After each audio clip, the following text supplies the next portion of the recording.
എല്ലാ പ്രിയപ്പെട്ടവർക്കും നമസ്കാരം. ലക്ഷ്മി പൂജ ടാരോ അബൻഡൻസിലേക്ക് ഏവർക്കും സ്വാഗതം. ഇപ്പോഴത്തെ അവസ്ഥയിൽ നിങ്ങൾ എത്ര ദൂരം പോകും എന്നാണ് ഇന്ന് നമ്മൾ നോക്കാൻ പോകുന്നത്. തീർച്ചയായും അത് നിങ്ങൾ ഇപ്പോൾ ഏർപ്പെട്ടിരിക്കുന്ന ഒരു ബിസിനസ്സോ അല്ലെങ്കിൽ നിങ്ങളുടെ കരിയറോ എന്തുമാവാം. 3 കാർഡുകളാണ് നമ്മളിവിടെ എടുത്തിട്ടുള്ളത്. ആദ്യത്തെ കാർഡ് നിങ്ങളുടെ കറന്റ് എനർജിയും, രണ്ടാമത്തെ കാർഡ് നിങ്ങൾക്ക് എത്രമാത്രം പൊട്ടൻഷ്യൽ ഉണ്ട് എന്നും, മൂന്നാമത്തെ കാർഡ് നിങ്ങൾ എത്ര ദൂരം പോവും എന്നും ആണ് പറഞ്ഞു തരുന്നത്. കാർഡുകൾ പരിശോധിക്കാം.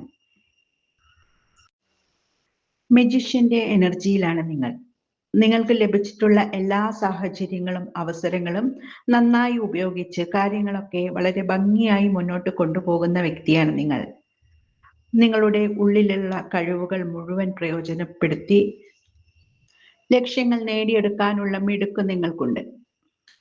ഇനി നിങ്ങൾക്ക് എത്രമാത്രം പൊട്ടൻഷ്യൽ ഉണ്ട് എന്ന് നോക്കാനായി നമുക്ക് രണ്ടാമത്തെ കാർഡ് പരിശോധിക്കാം. ഹൈ എനർജിയാണ് നിങ്ങൾക്കുള്ളത്. നിങ്ങളെ മുന്നോട്ട് കൊണ്ടുപോകുന്നത് നിങ്ങളുടെ ഉള്ളിലിരുന്ന് നിങ്ങൾക്ക് കിട്ടുന്ന ശക്തമായ നിർദ്ദേശങ്ങളാണ്. അതായത് നിങ്ങൾക്ക് നിങ്ങളുടെ സബ് കോൺഷ്യസ് മൈൻഡിൽ നിന്ന് വളരെ വ്യക്തമായ നിർദ്ദേശങ്ങൾ ലഭിക്കുന്നുണ്ട് എന്നാണ് കാണുന്നത്. നിങ്ങളുടെ സബ് കോൺഷ്യസ് മൈൻഡ് വളരെ പവർഫുൾ ആണ്, ഇൻറ്റ്യൂട്ടീവ് ആണ്. ഇനി ഇപ്പോഴുള്ള അവസ്ഥയിൽ നിന്ന് നിങ്ങൾ എത്ര ദൂരം പോവും എന്ന് നമുക്ക് നോക്കാം. മൂന്നാമത്തെ കാർഡ് നമുക്ക് പരിശോധിക്കാം. നിങ്ങളുടെ ആന്തരിക ശക്തിയുടെ കഴിവുകൾ പൂർണ്ണമായും ഉപയോഗിക്കാൻ നിങ്ങൾക്ക് കഴിഞ്ഞിട്ടില്ല എന്നാണ് കാണുന്നത്. അതുകൊണ്ട് തന്നെ ചിലപ്പോഴൊക്കെ നിങ്ങൾ നിങ്ങളുടെ കഴിവുകളെ കുറിച്ച് സംശയിക്കുന്നുണ്ട്. എനിക്ക് ഇത്രയൊക്കെ ചെയ്യാൻ പറ്റുമോ എന്നൊരു ചിന്തയൊക്കെ പലപ്പോഴും നിങ്ങളെ കീഴ്പ്പെടുത്തുന്നുണ്ട്.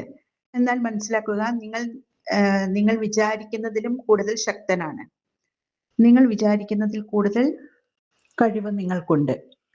നിങ്ങൾ നിങ്ങളിലും നിങ്ങളുടെ കഴിവുകളിലും വിശ്വസിച്ച് തുടങ്ങുമ്പോഴാണ് നിങ്ങൾക്ക് ഇപ്പോൾ ഉള്ളതിനേക്കാൾ കൂടുതൽ പ്രൊഡക്റ്റീവ് ആവാൻ സാധിക്കുന്നത്. അപ്പോൾ പ്രിയരെ, ചിലപ്പോഴെങ്കിലും നിങ്ങൾക്ക് തടസ്സമാവുന്നത് നിങ്ങളുടെ ആത്മവിശ്വാസക്കുറവാണെന്ന് മനസ്സിലാക്കുക. നിങ്ങളുടെ കഴിവുകളിൽ വിശ്വസിച്ച് ധൈര്യമായി മുന്നോട്ട് നീങ്ങൂ. വിജയം സുനിശ്ചിതമാണ്. ഈ റീഡിംഗ് നിങ്ങൾക്ക് ഇഷ്ടപ്പെട്ടു എന്ന് വിശ്വസിക്കുന്നു. ഇഷ്ടപ്പെട്ടുവെങ്കിൽ എൻ്റെ ചാനൽ സബ്സ്ക്രൈബ് ചെയ്യാനും ലൈക്ക് ചെയ്യാനും മറക്കരുത്. നന്ദി.